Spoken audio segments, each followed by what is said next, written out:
think of Chris Sims occasionally. Sometimes it's football related. And I was wondering, as soon as Baker Mayfield went to Carolina, how that would change his rankings of his quarterbacks. Always have great respect for Chris and how he ranks his quarterbacks. He's not afraid of criticism here. Pro Football Talk Live co-host, former NFL quarterback himself, kind enough to join us. Where did you have Baker Mayfield in Cleveland, and does that ranking change with him in Carolina? No, it doesn't. It doesn't change, in my opinion. Again, I tried to do it, Dan. I try to leave the team and the support system out of this exercise when you talk about ranking the quarterbacks, because, it's hey, one quarterback's got the advantage of having Josh McDaniels or a Kyle Shanahan or McVay. Not everybody has that, so I try to not be biased as far as that is concerned in ranking the quarterbacks. Baker Mayfield, I had him at 17. Right? A guy that I do think has the talent to be in the top 10-ish conversation for sure. I'm not sure top 5 ever, but top 10-ish, yes. And Dan, Panthers are one of those teams that I said this last year, and I'm going to say it again. I like what they got on paper. There's a lot of things to like about their football team. Okay. They fixed their offensive line, which was the weak part of their team last year. That should be better. We know the defense was great. If McCaffrey can stay healthy, there's good receivers. I do think the offense will be better. And I think that Baker Mayfield will be the starting quarterback there in Carolina when all's said and done. Okay, more important for the success of Carolina this year, Christian McCaffrey or Baker Mayfield? Ooh, I'm still gonna go with Baker Mayfield. I am. Hey, you want Christian McCaffrey? To me, that's like icing on the cake. He certainly can make them, go from an offense that's real good to great. I know that, but at the same time, it's easier to fill the void of a running back out now. I know even as talented as a Christian McCaffrey is, they can come up with other ways to feed the ball to DJ Moore, Robbie Anderson, one of Terrace Marshall, their new receiver that they got last year in the draft. So that's a tough one. But the way the league's set up, and I think for that team right there, no, they need a quarterback, not only that's talented, take care of the ball, make some plays. But the other thing, this is where I say Baker Mayfield's going to win this, Dan, is he brings an edge to your football team. I know not everybody loves Baker Mayfield, but there is a leadership factor, I think, with Baker Mayfield that players can latch onto and and it can add a little fire to your football team that I haven't seen from Sam Darnold yet, that's for sure. Sam Darnold's 25. I know. It feels like he's been in the NFL for 8 years. Right. Is he going to fall in line with the Jameis Winston, Mitchell Trubisky, or is he going to be a journeyman? I'm not giving up on Sam Darnold. I still think feels like Carolina is.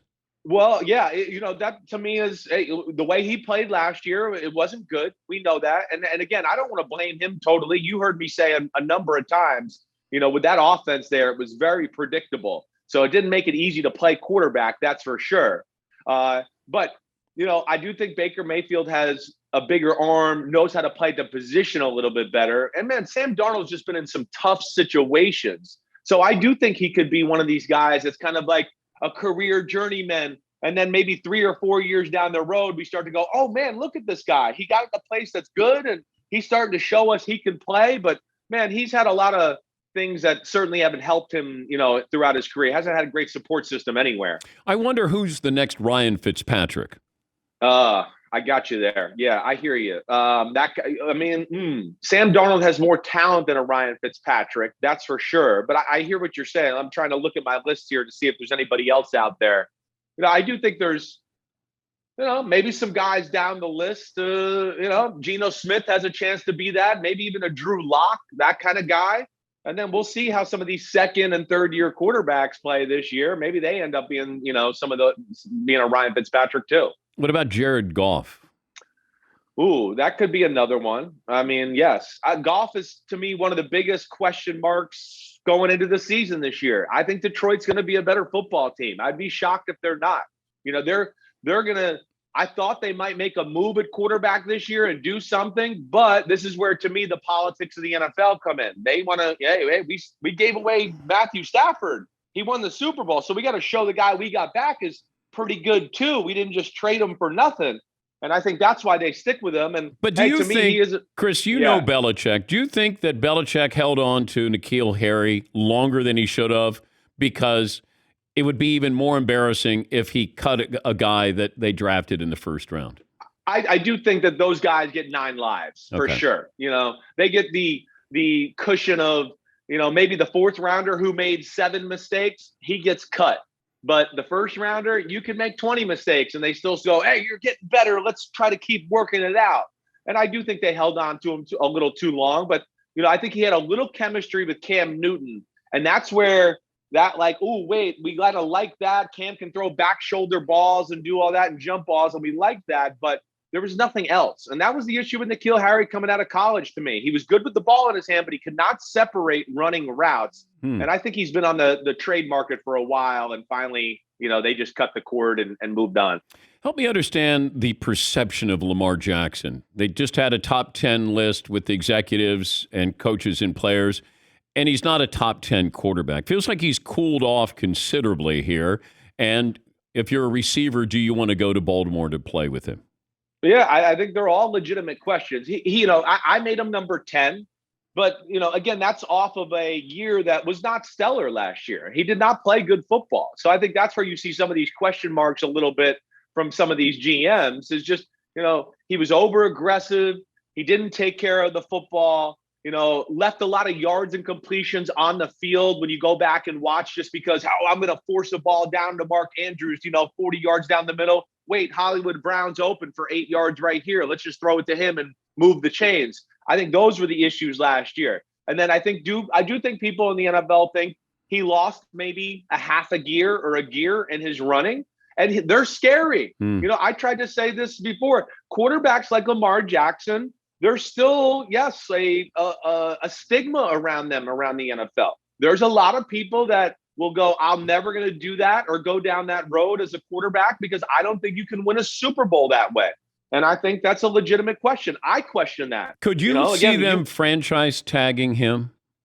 Yes, I do, because I think they're in too deep at this point. Like, they've built, this is where he has tremendous leverage. They've built the team around him and his skill set. Yeah. And they've made it about a plethora of running backs and our O-line, and we're going to overpower you there. And of course, Greg Roman, the offensive coordinator, he's a run game genius. He is very good. Pass game is good. I wish there was a little bit more at times, but in running game, I mean, he's special. So that's where he has a great advantage, I think, as far as contract negotiations.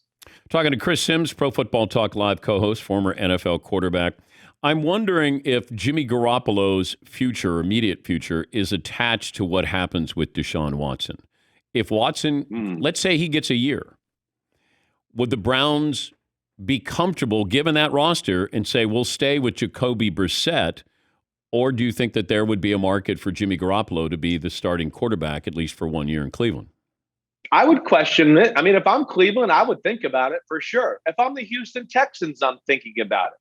Now, to me, I think, and again, with Garoppolo, I had him the number 19 quarterback. I've had him number 20. I've had him all around that range. And I think that's another guy. If you talk to people in the NFL, I think a lot of them go, wait, is Jimmy, I mean, we know he's good and you can win games, but how good is he? Is he a product of McDaniels and Shanahan who just, serve up plays and things on a silver platter, quite often to make it very easy on a quarterback? I think that's the big question about him. But if I'm Cleveland with that roster, I mean, again, I think it's a borderline Super Bowl-ish type roster. I would think about, yes, bringing in Jimmy Garoppolo for the year. I don't think you're going to cause any problems into the future with the Deshaun Watson issue or anything there. I would certainly consider it strongly, yeah. And the Deebo Samuel contract situation. Yeah. Seems quiet, and I don't know if that's a good thing or a bad thing. I think it's a good thing. I think Deebo, I mean, again, outside looking in, the thing I've said from the start where I always thought this would be resolved is, one, he's the best player on their football team. He's the number one weapon on their team. And Shanahan, with all his, runs and reverses and sweeps and play action passes, who's better at doing that than Deebo Samuel? So from that standpoint, I went, man, San Francisco ain't going to let him go. And then the other thing I said from the start with Florio a lot was Shanahan has the utmost confidence and his ability to communicate with players. You know, Sean McVay, some of these young coaches, you know, they can toe the fine line a little bit of, hey, we're friends, but I'm your coach and I might cuss you out a little bit here and there and tell you to be better at this. And I just always thought Shanahan would kind of work his way through to Deebo. And I think it's a matter of time before we hear something done long term. You went to Texas. Yeah. Big deal when you declared. Yeah. Arch Manning has declared verbally. Yeah. How big a deal is it going to be for him with all that's involved there? And, you know, the whole family's involved. You're eventually going to be moving into the SEC. So what's Arch Manning walking into at Texas? He's walking into walking under the microscope is what he's going to walk into. You know, the SEC, we know it's king of college football. I'm not sure there's a city in the SEC, though, that is quite as big as Austin is, has the media coverage, and then, you know, covers their local team like it's a pro football squad. That's to me, is going to be one of the great advantages for Arch Manning if he can get through all that, is he'll be ready for the NFL as far as media scrutiny and being under the microscope and all that. But man, he's going to be there. But I mean, that fan base, the Longhorns, our fan base, they're thirsty right now. I mean, come on, I'm thirsty. What the hell's going on? I'm sick of it. You know, I mean, I really am. And I just think, you know, like me, and I'm not trying to pat myself on the back or anything, but the thing I'm excited for is, one, yeah, we got a good quarterback in Arch Manning. That's awesome. But I know the ripple effects. And the ripple effects to me are what are going to change the whole organization or the university. Because now, just like when I was there, all of a sudden, oh, wait, the top 2 receivers in the country want to go. Oh, hey, Roy Williams, you want to come here and play with me? Hey, come on and visit. Let's go. Oh, we got Roy Williams. Oh, Cedric Benson, you want to come here because we got a good quarterback and a good receiver? Boom, Cedric, come on a visit. Let's go. Best tackles in football. All of a sudden, we built a team in 2 or 3 years where we go, we're one of the best teams in college football. And I think Arch Manning can be that jump-off spot for Texas once again. I said it at the time that he signed with Texas. If his name was Arch Smith, would this be as big a deal? Like, just having the lineage there, it feels like, you know, we hear the name and we go, wait, can't miss. How much? Yeah, I know. Like he can miss. We've seen can't miss players miss. Definitely. There's a lot that goes into it. It's just like your last name. Like you're Chris Sims and your dad won a Super Bowl, and okay, you're going to be the savior. Yeah, you're right. And even when I got to the NFL, people just thought, hey, dad gave him a magic pill and he might win a Super Bowl too. Well, yeah, it didn't work out. I'm one of those failures you're talking about, or sometimes it doesn't happen that way. I mean, yes, that's, you know, I would think he's used to those expectations by this point in his life. I mean, again, that just kind of comes with the territory of Manning and all that. And again, he's got, you know, some people around him as far as Peyton, Eli, you know, his father, his grandfather, who are going to be able to, you know, keep his head on straight. And I think he knows what's important. But yeah, there's going to be big expectations. He certainly is. And I was shocked to see when he committed there. I did not think he was going to leave the normal SEC comfort zone. But I'm happy as hell that's happened, and hopefully it can catapult us back into the national scene. And you didn't fail because you got to the NFL. You just, you know, people expect, you know, to be great and continue to be great. But also, Steve Sarkisian, is he better as a coordinator than he is as a coach? And the fact that he's been there with a lot of very good quarterbacks in his career. And I don't know what role that plays if Arch Manning doesn't go, you know, to play for Georgia or play for Alabama, that you're going to go to a guy who might get you more ready for the NFL in Sarkisian. Is that a fair assessment here? I think that, to me, I think maybe the number one thing of why he went there. Again, you know, the way the quarterback situation there is at Texas right now, there's nobody set in stone where you got to go, oh man, I don't know if he can beat him out. Is he better than Quinn Ewers, though? I mean, he was the number one. He was the number one quarterback in America. Yeah, you know, I know. And I mean, listen, and some of that Instagram highlights I saw of Quinn Ewers, I went, oh my gosh, whoa, can he throw the football? But, you know, I don't know. I don't know where the status of that is. He did leave Ohio State. I've heard a few things here and there. I would think, again, this is the Manning family. They're very smart and calculated. And I would think Steve Sarkisian would love to have a Manning be that jump-off spot for his head coaching career and the school itself.